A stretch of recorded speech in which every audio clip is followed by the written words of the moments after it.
Boker Tov. Shem Hashem. Que tout ce que l'on fasse soit toujours mamash bechavana, trila, que nos intentions soient toujours en l'honneur d'Hachem, betulo. On est aujourd'hui le 8 décembre, Yom Holadet Samer pour mon frère Moshe, le Yud Dalet du mois de qui se lève dans 10 jours à peu près, c'est Hanouka. Ce matin pour l'anniversaire de Eti Estelle Rachel, ou Rachel, je pense, Rachel est marqué, Bat Yakot Anaël, de la part de sa maman, pour la remercier, de la soutenir dans tous ses besoins. Et elle lui souhaite une excellente santé, joie de vivre, réussite jusqu'à 120 ans sur tous ses chemins. Bracha ve'atzlacha bechol ma'aseh le Yom Holadet Sameach pendant 120 ans de réussite. Bezrat Hashem, on revient de Paris. Et je tenais à vraiment remercier tous les organisateurs, toutes les synagogues qui nous ont accueillis, toutes ces personnes nombreuses qui étaient présentes. Que Dieu vous bénisse. Et particulièrement un grand Mazel Tov à Delphine et son mari, M. Dahan Ayakar, Bezrat Hashem, Shimon Dahan, qui ont fait un merveilleux Baruch Hashem, Shabbat Ratan, à qui on souhaite d'élever leurs enfants sur le chemin de la Torah et des Mitzvot, Maasim Tovim.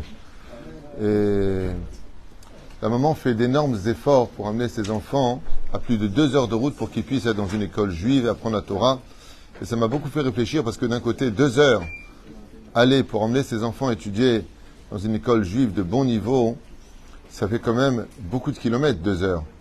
Et j'ai lu une histoire qui me rappelait justement que Baruch Hashem, quand on a le mérite d'aller loin pour emmener ses enfants étudier la Torah, il faut savoir que chaque mètre, chaque kilomètre, chaque moment que l'on fait pour emmener son enfant, on crée des anges pour chaque pas que l'on fait.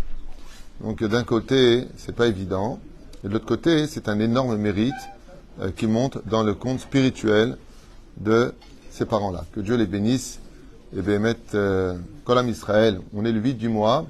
Je rappelle pour ceux qui peuvent, le 10 on doit payer l'Avrechim, donc dimanche matin, celui qui peut mettre la main et veut participer, t'avoue à la Birkat Hashem, Be'ezrat Hashem, surtout qu'ici, comme ailleurs je pense, en tout cas je l'espère, c'est 100% Torah et 100% la bonne adresse. Toda Lael.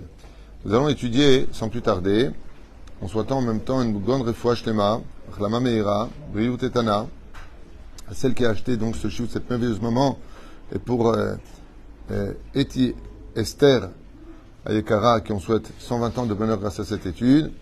Grande refoua shlema pour ma maman, que Dieu la bénisse.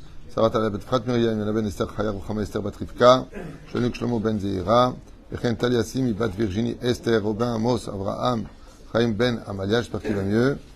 Rabbi Yehuda, Twitu Hashem Rechoto, Bechol Banav, Bechol Asher Lo, Chaya bat Sarah Lalou, Nancy Rachel bat Silva et Gezela, Eric Shua, Chai ben Arlet Kuka, Miriam bat Sarah, Sarah bat Sassia, Meir ben Ruth Soufan, Shlomo Jean-Luc ben Zeira, וכן כל עם ישראל, ולאלף אלף הבדלים מנשמת בני ישראל, רנה מחלוף בן שרה, גיזל מזל בת ציפורה, רולון ציון בן מרים מרדכי, ג'רard ben Yosef Israël, bien sûr tous ceux qu'on n'a pas cités, que notre étude, Be'ezrat Hashem, aussi bien dans ce kollel, que dans l'autre kollel, Shiva à Jérusalem, Yaleh, l'Irfouad, Shelema, Shel Kol Am Israël, et que de très très bonnes nouvelles, une grande lumière chez vous tous.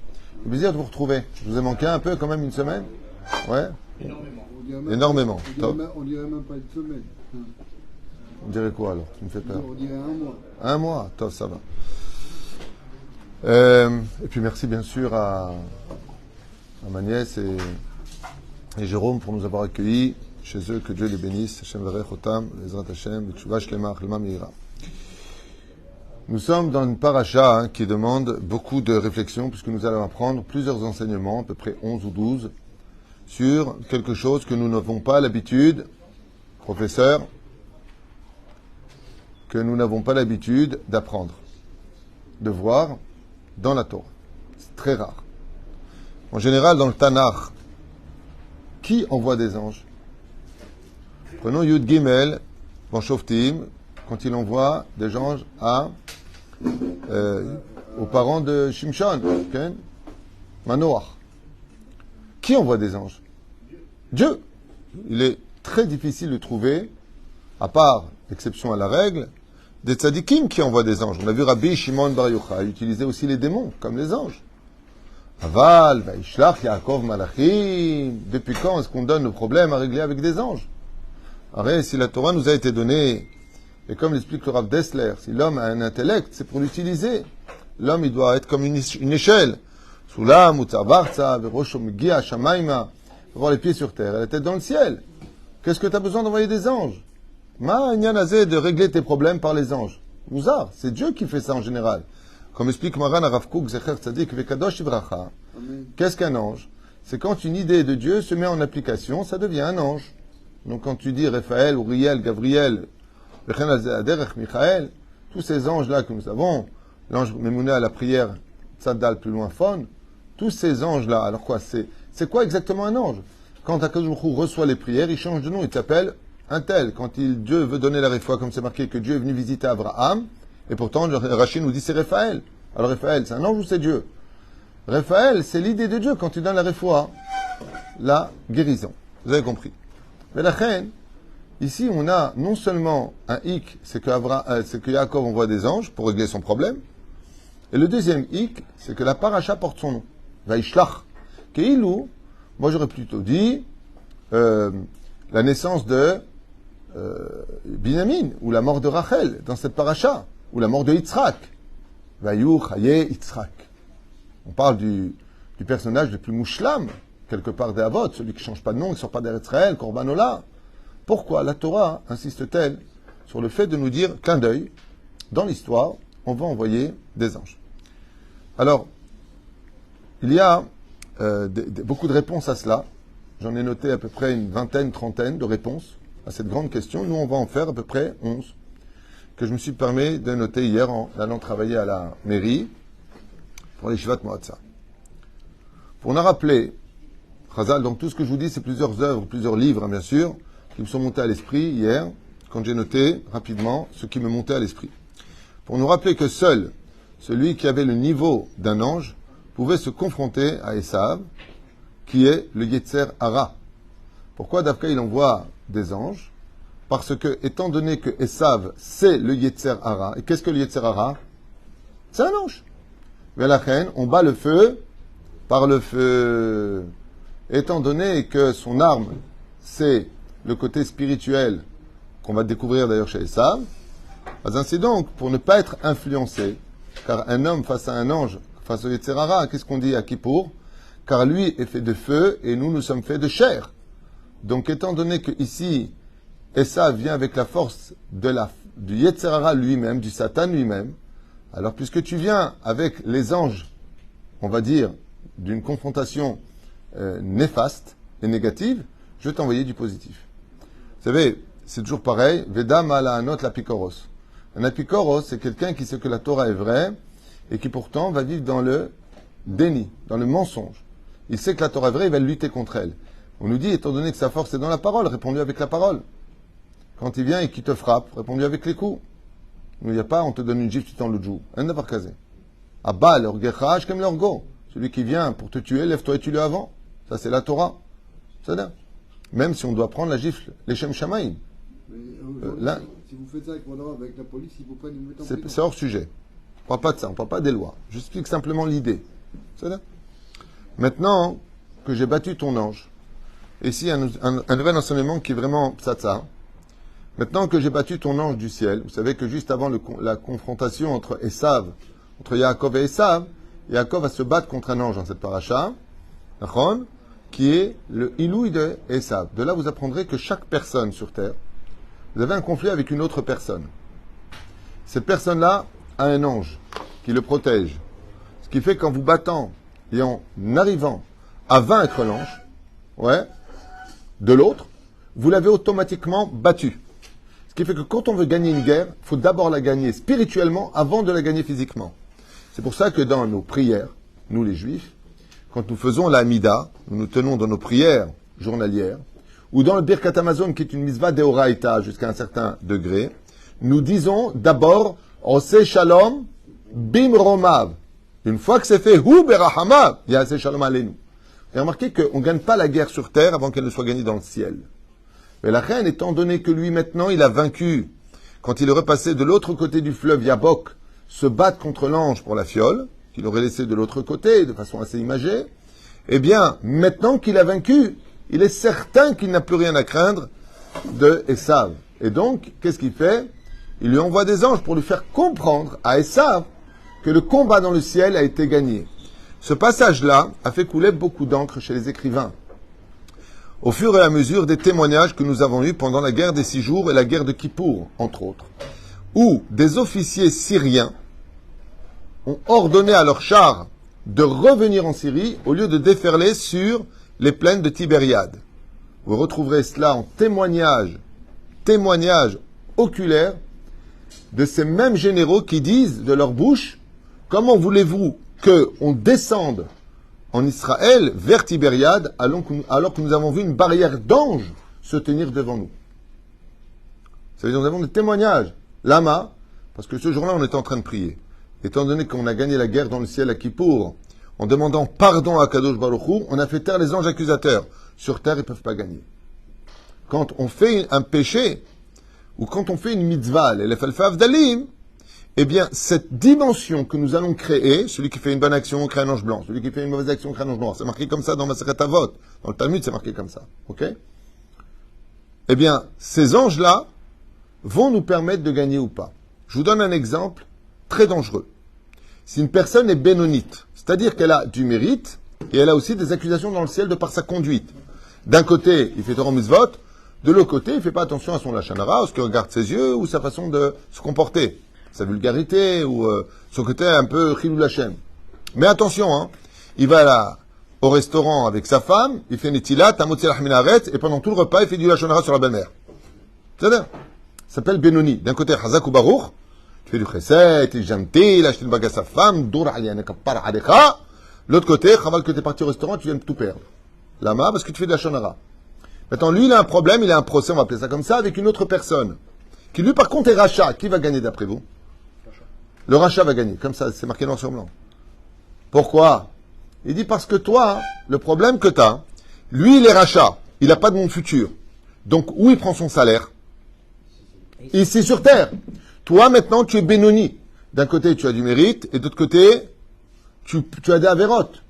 Le moment où tu vas être en porte-à-faux, tes anges accusateurs vont dire c'est le moment pour lui de payer. Donc, tu vas perdre. Et tu comprends pas, je comprends pas. Ce mec, il roule Shabbat, il n'a rien à faire, il va avec celui-là, il fait comme ça, il fait comme ça. Et moi, je fais Torah Mitzvot, je fais Birkat Amazon, et c'est lui qui gagne, Dieu est avec lui. Pas du tout. Tu comprends rien. Pas du tout. C'est pas que Dieu n'est pas avec toi. C'est que toi, tu dois te nettoyer, tandis que lui va te nettoyer après la mort. Donc, étant donné qu'il a quand même fait une mitzvah ou deux dans sa vie, c'est l'occasion pour lui de le récompenser. Mais toi, par contre, tu vas te nettoyer. Aval, quand on est tzaddik gamour, qui que ce soit en face, si le tzaddik décrète qu'il gagne, il gagne. Pourquoi? Lui, il n'a que des mitzvot. Yaakov Avinu, il est tzaddik gamour. Lachen va ishlach malachim.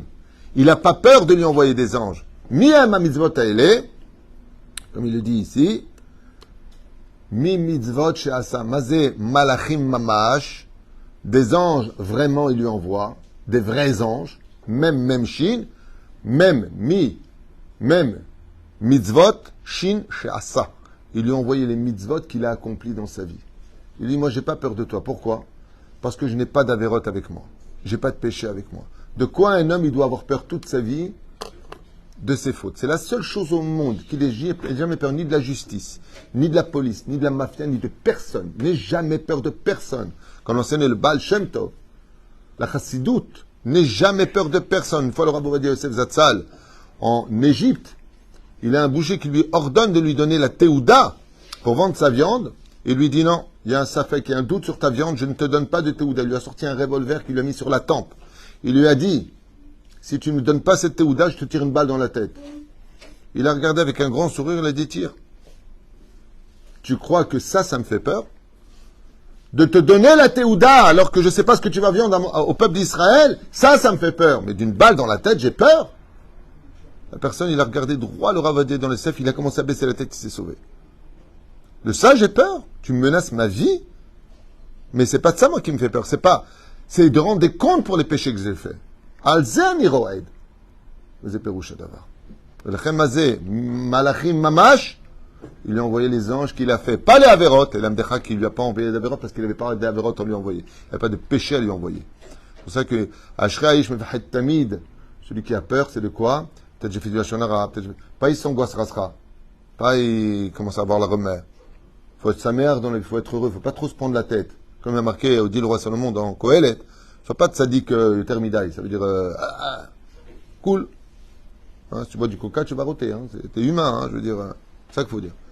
Faites attention, il y a des gens qui s'angoissent.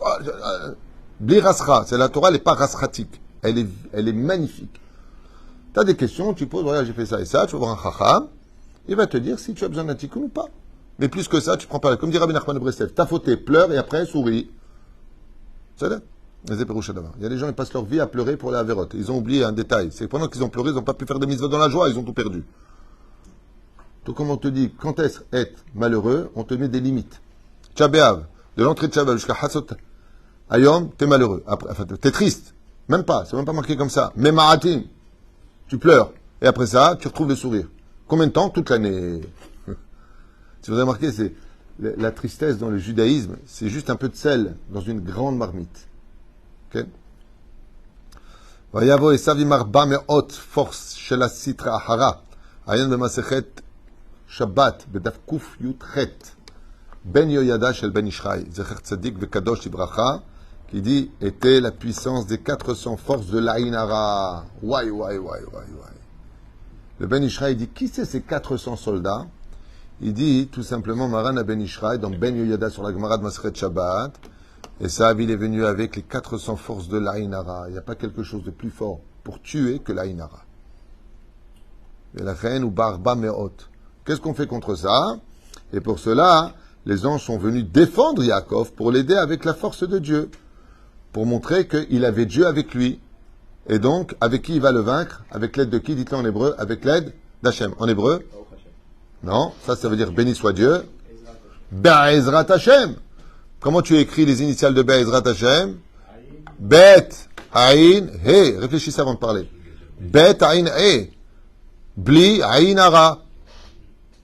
Les initiales. Shalach le Malachim.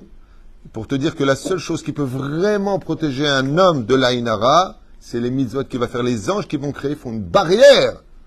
Et quelle est particulièrement la ségoula contre l'Aïn Hara, selon le Ben Ishraï, le port de la kippa. Le port de la kippa, il dit, c'est comme un dôme contre l'Aïn Hara. D'où l'importance d'avoir toujours la tête couverte. Vechen pour les femmes, il dit, pareil. Même pour les femmes, le fait de se couvrir, par exemple, vivons heureux, vivons cachés. Ma Perusha Davar, ne te montre pas trop dans ta richesse, ne te montre pas trop dans ton savoir, de peur qu'on te mette l'œil. C'est-à-dire, mechapé, comme il y a marqué, en bracha metsuya, et là, il n'y a pas de bénédiction qui ne marche, qui continue, et là, dans ce qui reste caché. C'est pour ça qu'il faut faire très attention, non pas de parler, attention, si on ne parle plus du tout, mais avec qui tu parles. Il est plus important de vérifier avec qui on parle dans la vie, plus important que de dire des choses. Tu parles avec quelqu'un qui t'aime, quelqu'un qui veut ton bonheur, quelqu'un qui prie pour toi, et tu lui parles, il va te dire Bi'ainara, que Dieu te rajoute. Il te dit ça. Bi'ainara, que Dieu te rajoute. Cet homme-là, si tu vois qu'il est sincère, en général, l'iré Shamaïm, tu peux lui parler à lui, il n'y a pas de problème. Mais de parler en public comme ça, juste le regard de l'autre, oh, il va voir. Et ça, c'était le spécialiste de l'Aïnara. Spécialiste de l'Aïnara. Comment il arrivait à tuer les maris pour prendre leurs femmes? Comment il arrivait à faire tout le mal qu'il faisait?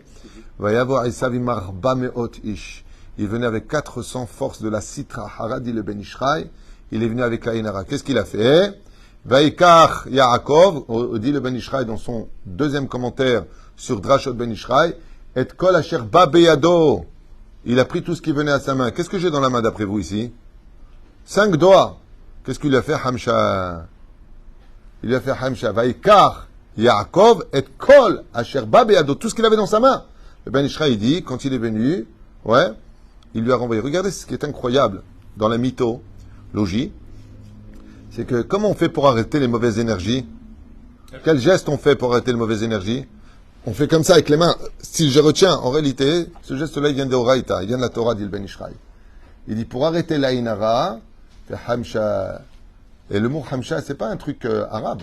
C'est vraiment juif. Bien avant que l'islam ne naisse. Dans la Torah, c'est marqué Dit le Ben Ishraï, quand il a vu Esav, il lui a levé la main, il lui a fait Hamsha, Hamsha. Maintenant, Yosef, il a dit quelque chose d'intéressant. Il a dit la joie. Effectivement, l'Aïnara amène des maladies, peut amener la ruine, peut amener la séparation dans un couple, tout. L'Aïnara, c'est très dangereux. Comme ça dit la Gemara. On refera un cours de l'Aïnara sur l'Aïnara pour parler de l'œil. Bidiou, comme ça dit Ben Ishraï. Rabbi Yosef Haïm, Zechat Tzadik Kadosh Ibracha. Il dit, si vraiment tu veux refouler l'énergie de l'Aïnara, la joie, c'est une telle lumière autour de toi, face à l'obscurité extrêmement épaisse de l'Aïnara, qui est vraiment quelque chose de très profond. Eh bien, c'est très simple. Quand tu rentres dans une cave toute noire, où tu vois rien du tout, il suffit d'allumer une torche pour savoir où tu mets les pieds. La joie de vivre, ça refoule complètement l'Aïnara. Ça la refoule. La reine, asalo. Comme ça, Besimcha Rabba. Même si dans le Pshat, c'est marqué qu'il lui a donné des animaux. Okay? On continue. Si Yaakov dirige les anges qui sont puissants et presque infinis, à plus forte raison qu'il pourra battre l'humain. De se battre contre un ange, on a vu dans plusieurs exemples de la Torah que chaque fois que des anges sont apparus comme Féli, avec le père de Shimshon, et d'autres cas, avec Yoshua bin Nun, où les anges descendent, on voit que tout le monde tremble. Vous ne pouvez pas imaginer combien un ange, c'est puissant et grand. Ça fait peur. Les anges sont extrêmement, ce sont des lumières à figurines humaines, qui n'ont qu'un seul pied, à émettre, aval, dans le tarclès des choses, pas comme ils racontent les morts cliniques. J'ai vu un ange, c'était merveilleux. Il y a beaucoup de choses à dire sur ça. Aval, ce n'est pas le sujet d'aujourd'hui. Dans le tarclès des choses, moi j'ai lu des livres sur les anges, des kilomètres et des kilomètres. Pour penser battre un ange, il faut se lever de bonne heure. Yaakov, il n'a pas vécu un ange. Il a vécu le Mike Tyson des anges. Il a mis une traha. Et qu'est-ce qu'il a fait? Il lui a envoyé des anges.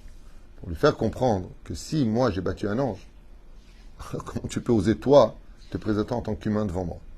Perouchadava, justement la fête de Hanouka est reliée à ça.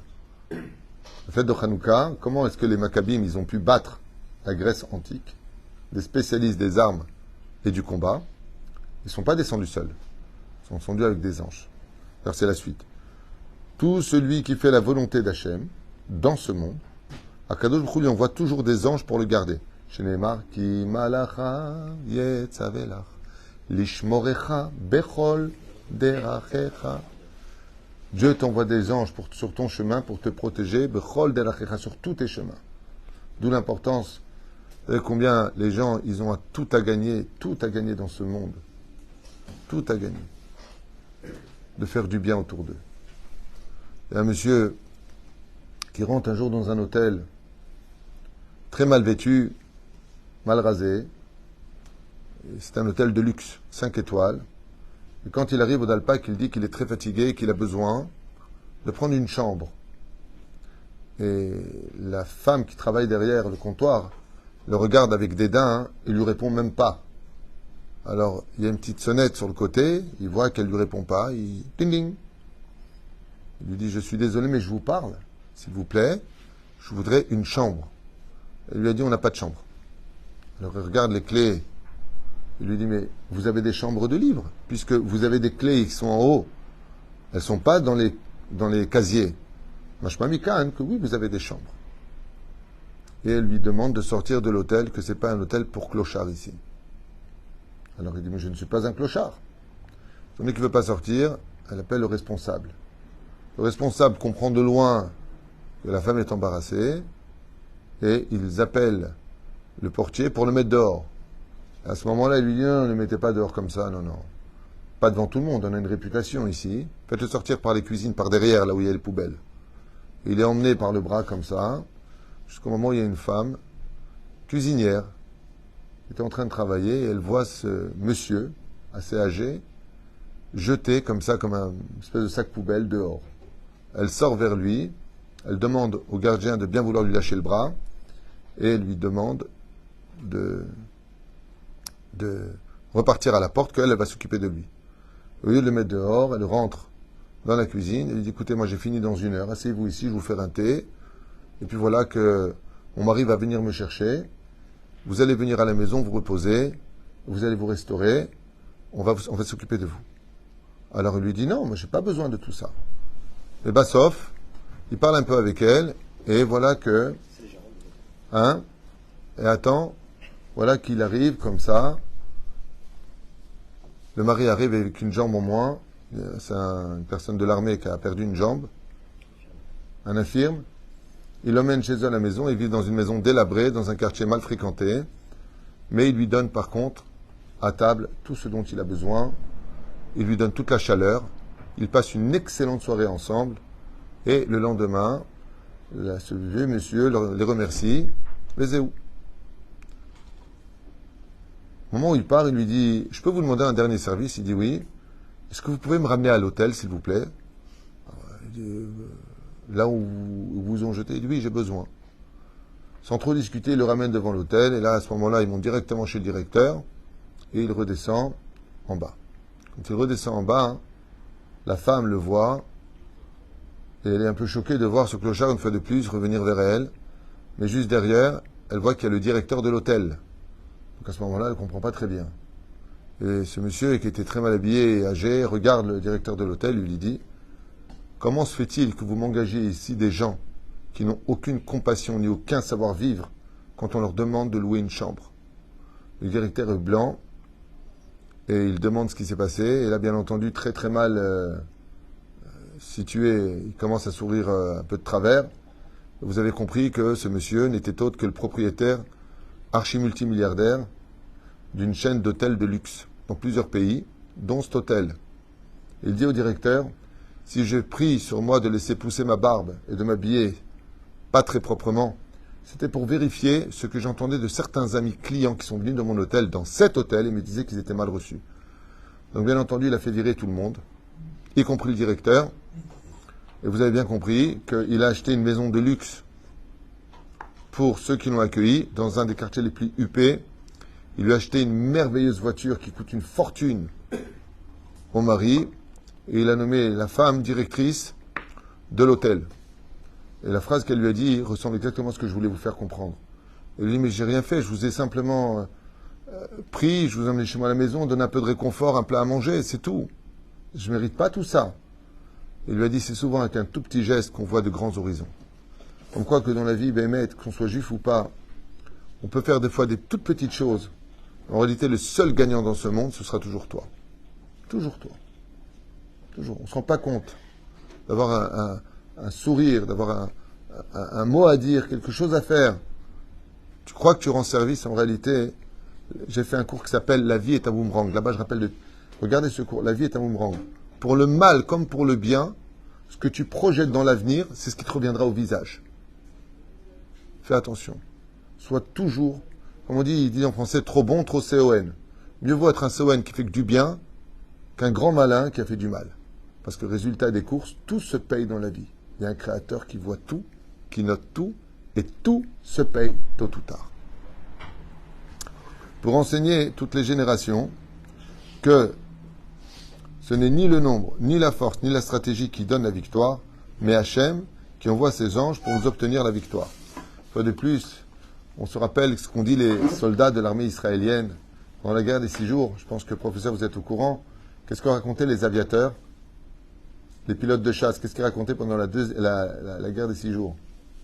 Est-ce que tu te rappelles? Ils ont vu des anges. Ils n'ont pas dit qu'ils ont vu des anges. Ils ont, non, les témoignages qu'ils ramènent, c'est un livre qui a été écrit en hébreu.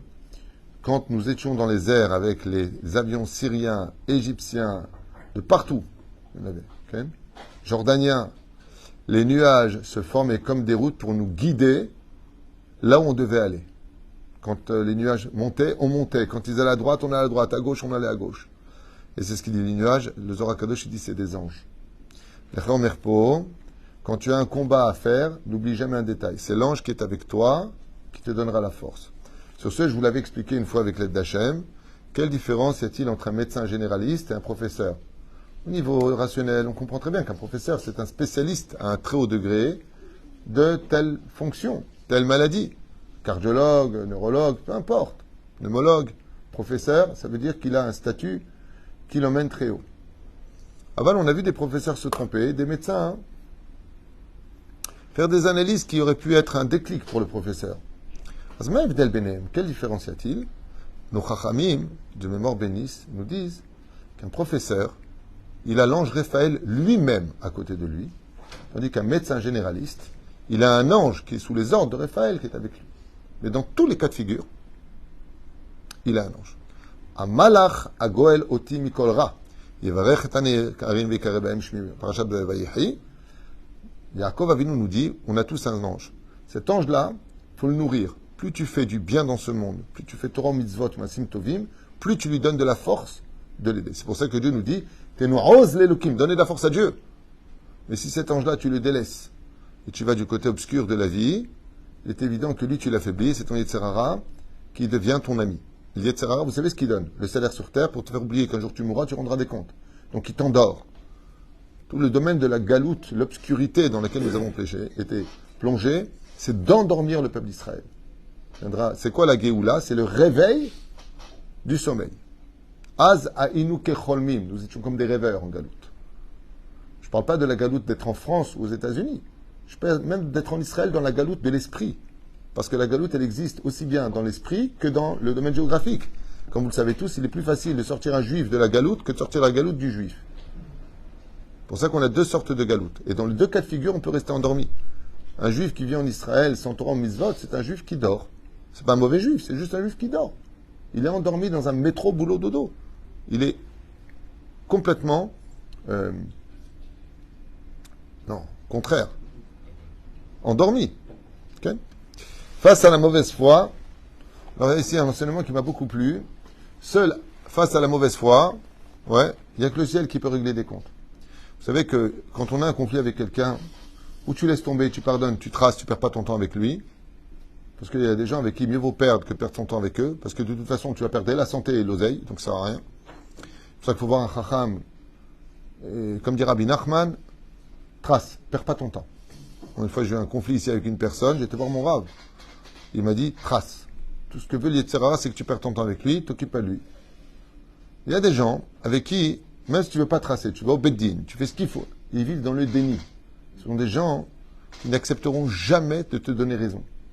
Ils s'en fichent de la vérité, de l'objectivité. Il n'y a qu'une seule chose. Qui était comme ça? Esav. Esav, il vient de la maison d'Abraham et de Yitzhak. Tu as vu ta mère Rivka. Tu as vu des anges. Tu as vu la vérité. Ouais. Malgré tout ça, tu es dans le mal.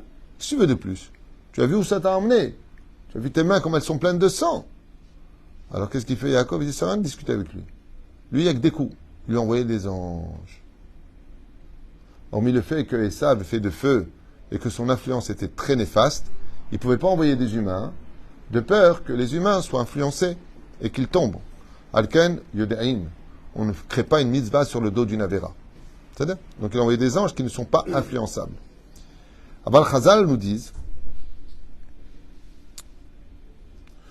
que... Hein? Les influenceurs. Okay.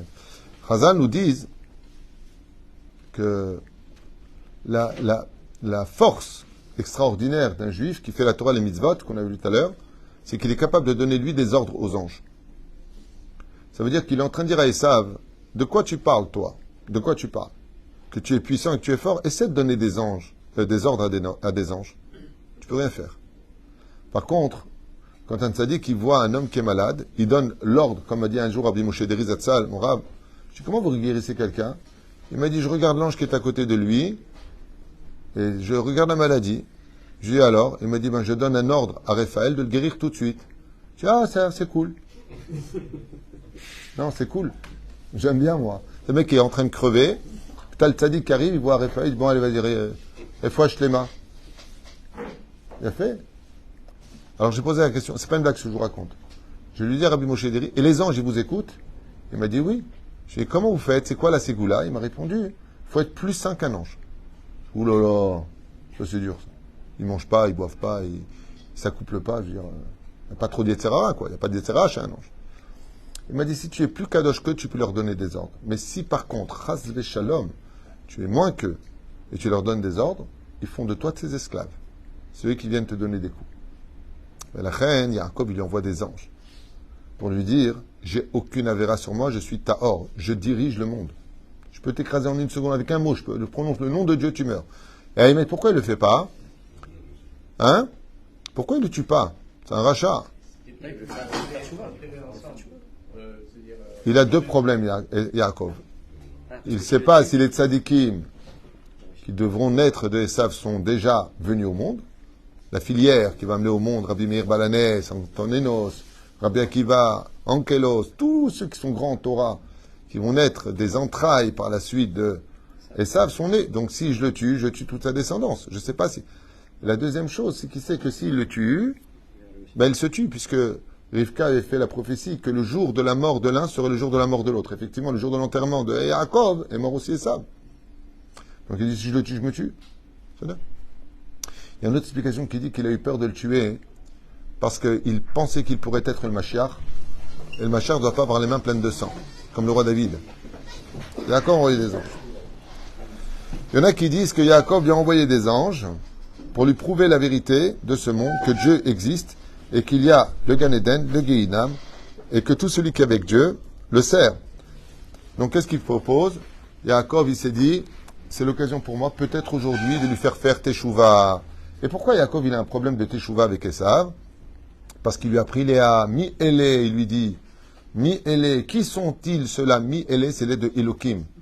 Yaakov, il porte plainte devant Dieu en lui disant, tu m'as pris ma femme. Léa, mais t'es prédestiné, on avait un contrat de mariage. Esav, il dit à Yaakov, on avait un contrat de mariage, pourquoi tu m'as pris ma femme?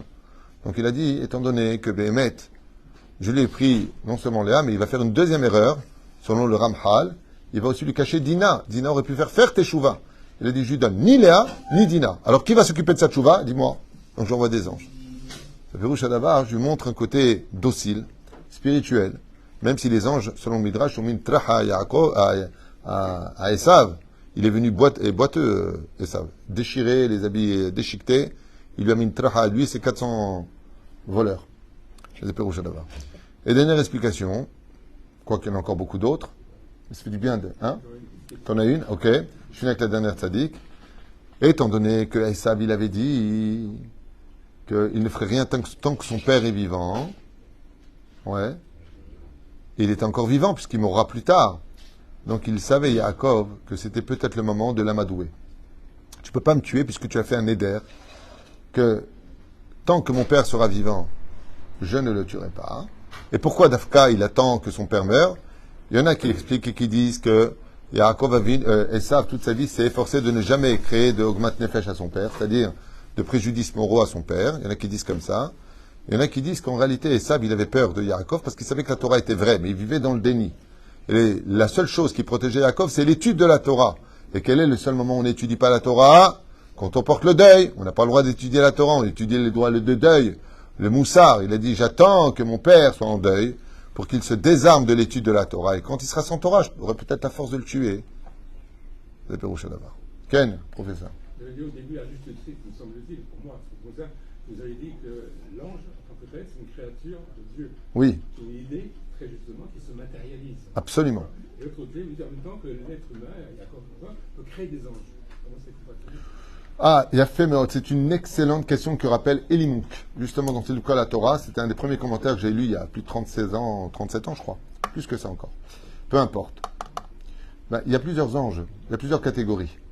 Il y a les anges mamash. C'est quoi les anges mamash? Alors, il y a un commentaire qui dit qu'en réalité, les anges qu'il a envoyés, ce sont des vrais anges. Et qu'est-ce qu'on appellerait donc des faux anges? Ce sont les anges que l'on va créer par des bonnes actions. C'est pas qu'ils sont vrais ou faux, ils sont vrais. Mais ce n'est pas des anges du deuxième jour de la création. C'est pour ça que les lettres du mot mamash, même shin, en réalité ne sont que les initiales, selon certains mekoubalim, du nom des anges qu'il a envoyés. Mizemem, Michael. Le deuxième, Malkiel. Le troisième, Shanan Kel. Je ne peux pas prononcer son nom. Il y en a qui disent qu'il a envoyé Michael et Gabriel. Il y en a qui disent deux anges. Rashi ramène deux anges. Nachon arabe. Rashi s'appelle chez Vaishlach Yaakov Malachim, Zeshte Malachim Bilvad. Nachon?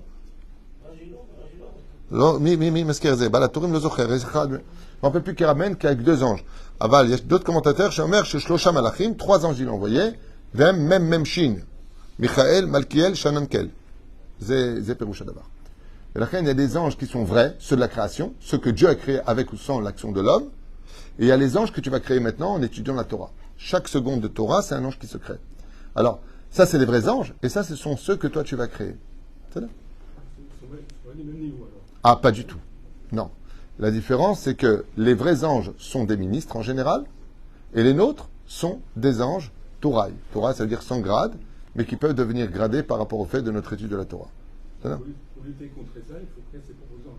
Alors, il y a deux. Alors, justement, ici, on a deux parallèles. L'un côté, on nous dit que c'est des vrais anges, mamash, et l'autre côté, mimizot shasa. C'est les anges qu'il a créés par ses actions. Stachlit. De là, tu apprendras qu'aux yeux de Dieu, eh bien, les anges créés par un homme ont autant de valeur que les anges que Dieu lui-même a créés à la création du monde. Baruch Adonai Leolam. Amen. Aussi, on voit les anges aussi, à Yaakov. Son ilouï, pas son ange.